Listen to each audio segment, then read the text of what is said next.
आज के इस वीडियो में हम एक ऐसी कंपनी के बारे में बात करेंगे जो बिना फंडिंग उठाए और बिना मार्केटिंग पर पैसा खर्च किए भारत की दूसरी सबसे प्रॉफिटेबल स्टार्टअप बनी। आज इस कंपनी का वैल्यूएशन $2 बिलियन से ज्यादा है, जहां एक तरफ बहुत से स्टार्टअप फंडिंग उठा करके भी लॉस में चल रही है, जैसे जोमेटो, पेटीएम, बायजूस, नाइका। तो ऐसे में जीरोधा ने मार्केट में ऐसा क्या किया कि इसने फाइनेंशियल ईयर 2023 में 2513 करोड़ का प्रॉफिट बना लिया, वो भी बिना फंडिंग उठाए और मार्केटिंग में बिना पैसा खर्च किए। क्या वो सीक्रेट स्ट्रेटेजी है जो किसी भी स्टार्टअप सुपर हिट बनाती है और आप इनसे क्या क्या सीख सकते हैं? क्या बिजनेस में फंडिंग उठाना और मार्केटिंग पर पैसा खर्च करना वाकई इतना जरूरी है? इन सारे सवालों के जवाब हम डिटेल में जानेंगे। तो चलिए वीडियो में आगे बढ़ते हैं। इस कहानी की शुरुआत होती नितिन कामत जी से। जब ये 17 साल की उम्र में थे, इनके आसपास मारवाड़ी दोस्त रहा करते जो स्टॉक मार्केट में ट्रेडिंग करते। धीरे धीरे इनका भी ट्रेडिंग में चस्का चढ़ने लगा और 17 साल की उम्र में इन्होंने अपने मम्मी के अकाउंट से डीमैट अकाउंट ओपन कर लिया। स्टार्टिंग में ये ब्रोकर के सामने ट्रेडिंग करते, बट नॉलेज ना होने के चलते इन्होंने जितना भी पैसा लगाया वो सब जीरो हो गया। बाद में उधार लेकर इन्होंने ट्रेडिंग की शुरुआत करी, बट वो भी सब डूब गया। लेकिन ट्रेडिंग का पैशन इस बंदे में काफी ज्यादा था, जहां एक तरफ जब ये पैसे लगाते वो लॉस में चले जाते, बट ये कुछ ना कुछ जरूर सीखता। हाल फिलहाल जब इनके पूरे पैसे जीरो हो गए, इन्होंने जॉब करना स्टार्ट किया, जहां वो रात में जॉब करते और सुबह ट्रेडिंग। धीरे धीरे इनका नॉलेज बढ़ चुका था और साल 2003 में इन्होंने प्रॉफिट बनाना स्टार्ट किया। एक तरफ ये जॉब करते और दूसरी तरफ अपने शौक को ट्रेडिंग के जरिए पूरा करते। दोस्तों, ऐसे ही एक दिन इनकी मुलाकात जिम में एक NRI से होती है जो US का था। बातचीत में नितिन ने अपना ट्रेडिंग हिस्ट्री उस बंदे को दिखाया। उस आदमी ने उसी वक्त नितिन को 25 लाख रुपए दिए उसके नाम से अकाउंट बनाकर ट्रेडिंग करने के लिए, जिसका प्रॉफिट दोनों के बीच में बढ़ता। इसी से नितिन कामत के दिमाग में आइडिया आता है, अगर वो एक बंदे का अकाउंट मैनेज करते हुए ट्रेड कर सकता है, देन ऑब्वियसली मल्टीपल अकाउंट में ऐसा किया जा सकता है। इस तरह वो 1 से 10 क्लाइंट तक पहुंच गए, बट काम में बेहद हेडेक होने लगा, क्योंकि हर अकाउंट में ट्रेड करना और उसे मैनेज करना ये बेहद कॉम्प्लेक्स हो चला था। बाद में नितिन 2006 के समय रिलायंस मनी में इस सोल्यूशन के लिए सब ब्रोकर बन जाते हैं। आगे चलकर इन्होंने खुद के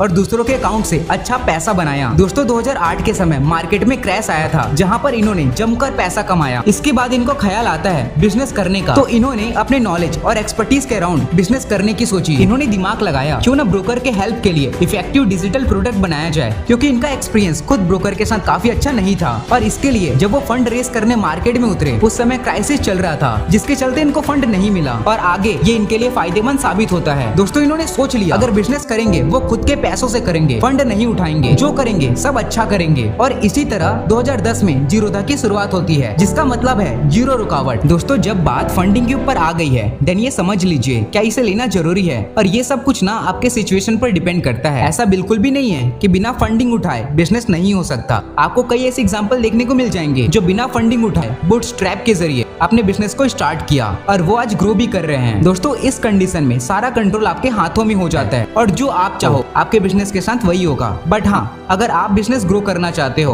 और आपके पास रिक्वायर कैपिटल नहीं है, देन आप इस कंडीशन में फंड रेज कर सकते हो। लेकिन पहले ये देख लीजिए क्या ऐसा करना आपके और आपके बिजनेस के लिए सही होगा। क्या फंड रेज करने से वो एक्सपेक्टेड आउटकम आप गेन कर सकोगे जो आप चाहते हो? देन इस कंडीशन में आपको फंड रेज करना चाहिए। स्टार्टिंग में कस्टमर लाने के लिए नितिन ने एक तरकीब सोची। इनके पास 5000 लोगों के एक लिस्ट थे जो डिफरेंट फेसबुक ग्रुप से इन्होंने उठाए थे और वो उनको सचिन के नाम से कॉल करते। अब ऐसा करके ये एक साल में 1000 कस्टमर तक पहुंच जाते हैं। हालांकि आंकड़ा बेहद कम था, लेकिन उस समय डीमैट अकाउंट ओपन करना ये बेहद कॉम्प्लेक्स वर्क था। जीरोधा ने कस्टमर लाने के लिए इन 3 चीजों के ऊपर सबसे ज्यादा काम किया। सबसे पहले इन्होंने कहा हम जो काम करेंगे वो ऑनलाइन काम करेंगे, ऑफलाइन कुछ भी नहीं करेंगे। हमारी जो पहचान है वो टोटली डिजिटल ही होगा। दूसरा, इन्होंने ट्रांसपेरेंसी प्रोवाइड किया। इनके पास ना एक तरह का कैलकुलेटर है जो क्लाइंट को ये बताता है अगर आप एक स्टॉक को बाय करोगे और फिर उसको सर्टेन प्राइस पर सेल करोगे, देन आपको कितना ब्रोकरेज चार्ज जीरोधा को देना होगा, जिसके लिए कस्टमर या यूं कहूं तो ट्रेडर पहले से अवेयर हो जाते हैं कि उनको कितना कमीशन जीरोधा को ब्रोकर के फॉर्म में देना होगा। तीसरा,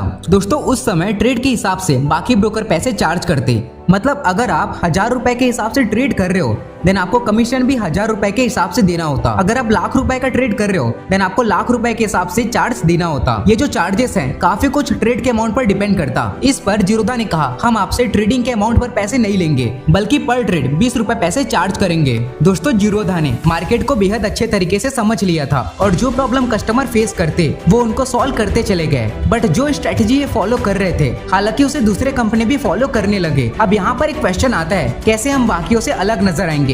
हमारा यूएसपी क्या होगा। इसके लिए जीरोधा ने टेक्नोलॉजी की मदद से अपने प्लेटफॉर्म को और बेटर करने की ओर ध्यान दिया। इन्होंने कहा, हम मार्केटिंग पर पैसे खर्च नहीं करेंगे, बल्कि जो पैसे मार्केटिंग में लगने चाहिए उनसे जीरोधा को और बेहतर से बेहतरीन बनाएंगे। मार्केटिंग पर पैसे खर्च ना करना ये इनके लिए अच्छा साबित हुआ। जहां दूसरी तरफ बाकी कंपनीज कस्टमर लाने के लिए पैसे देते, जीरोधा अपने कस्टमर से पैसे चार्ज करता। 200 अकाउंट ओपनिंग फी और 300 एनुअल मेंटेनेंस फी। दोस्तों, दूसरे कंपनीज के पास जो कस्टमर थे वो इफेक्टिव कस्टमर नहीं थे, या तो वो स्टूडेंट थे या फिर नॉर्मल जॉब पर्सन जिनको ट्रेडिंग अच्छे से नहीं आता। लेकिन वहीं पर जीरोधा के कंडीशन में सारे सीरियस कस्टमर थे जिनको ट्रेडिंग अच्छे से करने आता।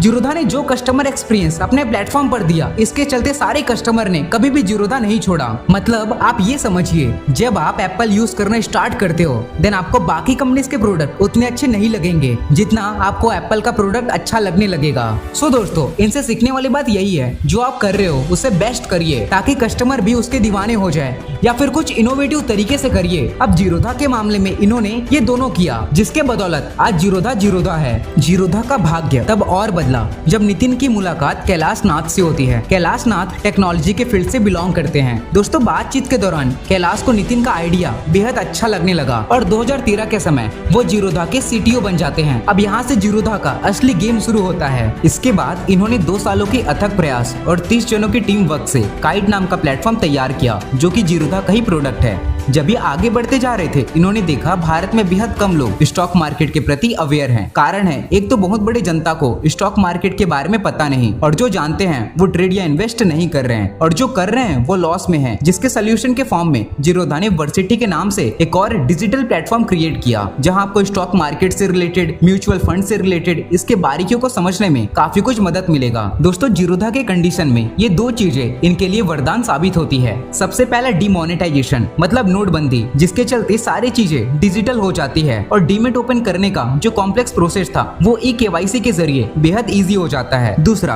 कोरोना के दौरान सारे जगह लॉकडाउन था, जहां सभी लोग अपने घर में रहा करते, और इस टाइम कई लोगों को ट्रेडिंग और इन्वेस्टमेंट का शौक चढ़ने लगा, जिसका सबसे बड़ा फायदा जीरोधा जैसे ब्रोकर कंपनीज को हुआ। आज जीरोधा का कस्टमर बेस 4 मिलियन से ज्यादा है। एक बड़ी बात जो हर एक सक्सेसफुल स्टार्टअप या कंपनी में होता है, जो उसे सक्सेसफुल बनाता है, वो है एक तरह से रिवॉल्यूशन। आपने कई ऐसे कंपनीज के एग्जांपल देखे होंगे जिन्होंने लोगों के नीड, डिजायर और एक्सपेक्टेशन को बेहतर तरीके से समझा और वो उस पर काम करते चले गए, मतलब अपने प्रोडक्ट या सर्विस डिलीवर करते चले गए। Nike, Apple, Google, Tata, Zerodha ये उसी एग्जांपल में से एक है, जो पहले कंज्यूमर के हिसाब से सोचते हैं। तो सबसे पहले कंज्यूमर के हिसाब से सोचिए, कंज्यूमर सेंट्रिसिटी पर ध्यान दीजिए, एंड देन बिजनेस के हिसाब से बिजनेस करिए।